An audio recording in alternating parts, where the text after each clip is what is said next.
Hi everybody, happy Friday. This is Mr. Cadenhead. It is Friday the 10th of March and this semester is going quickly. We are about 3/4 of the way through the year and this last quarter is going to go very quickly. A few quick reminders for you and then some important pieces I want to leave you with this week. First of all, we have our testing schedule the next 2 weeks. And so Monday and Tuesday of the next 2 weeks are both block schedules. Mondays, the next 2 weeks will be 1, 3, 5.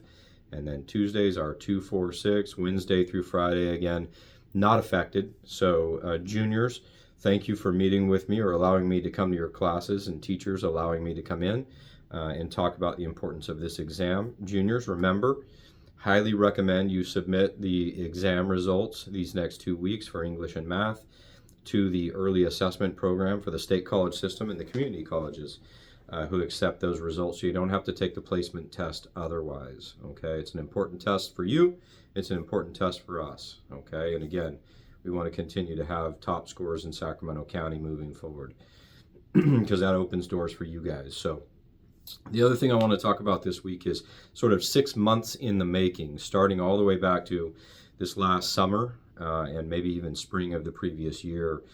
We were having conversations about the importance of what we're calling guiding principles, which are key principles and shared values that we have at Folsom High School that we think are important enough to communicate throughout our community, and that they're shared amongst all of us who step into a place of leadership, whether you're a parent, you're a student, a coach, a teacher, a classified support staff, an administrator, doesn't matter.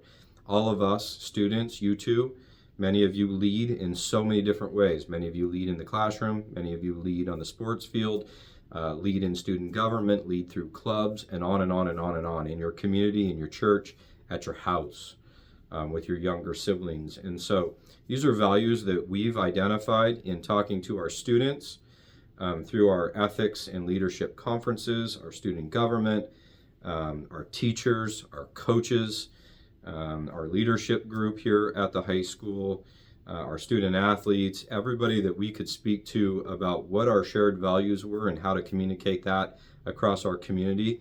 They had input on these 5 values that I'm going to share with you today. Excuse me. So it has taken a while for us to develop, but you'll see these values moving forward. Parents, you'll see them in our communication as well as expressed to our athletic parents and our fans. Students, you'll hear about them repeatedly. We're going to have posters around school. We'll share them in a variety of ways, and I'll talk about them in greater detail. So the guiding principles that we put together with your help this year that represent our school and help us in our leadership roles moving forward, we did not want to uncouple those from our vision statement. So remember, our vision statement at Folsom High School is balance in pursuit of excellence. Excellence is something that sets us apart from many, many places, and by that we mean excellence across all programs, but caring about our happiness and our health as we pursue that excellence.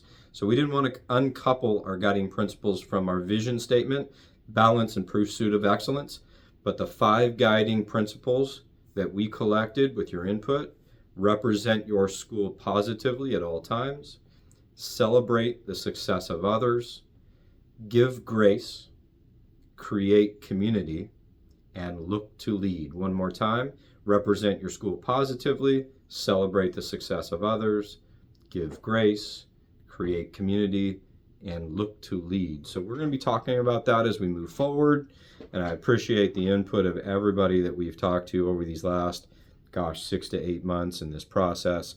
These are fluid and may change a little bit or shift annually in the future when we revisit. But these are sort of guiding pieces that we want to norm our work and help us with communications, and when we have to make hard decisions, that provide us a lens that we can look at things and decision making. Okay, so thank you again for your effort on the block schedule the next few weeks and on the testing. You juniors, appreciate you guys. And it's Friday, as always. Read a good book without pictures. Have a passion for something positive. Tell your family you love them, as always, and our key word always, as we just talked about, is balance. Have a great weekend, guys.